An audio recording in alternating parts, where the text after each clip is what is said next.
ಅಪ್ಪಣ್ಣ, ನಾನೆಲ್ಲೂ ಹೋಗಿಲ್ಲ ಅಪ್ಪಣ್ಣ.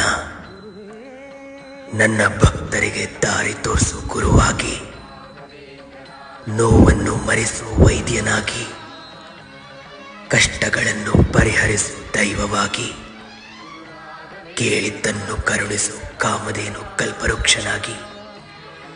ನಿಮ್ಮಲ್ಲಿಯೇ ಇರುವೆನು, ಲೋಕೋದ್ಧಾರವೇ ನನ್ನ ಕರ್ತವ್ಯ. ಶ್ರೀ ಮೂಲರಾಮೋ ಜಯತೆ. ಪೂಜ್ಯಾಯ ರಾಘವೇಂದ್ರಾಯ ಸತ್ಯಧರ್ಮರತಾಯ ಚ ಭಜತಾಂ ಕಲ್ಪವೃಕ್ಷಾಯ ನಮತಾಂ ಕಾಮಧೇನವೇ. ಕಲಿಯುಗದ ಪ್ರತ್ಯಕ್ಷ ದೇವರು ಈ ಗುರು ಸಾರ್ವಭೌಮರು.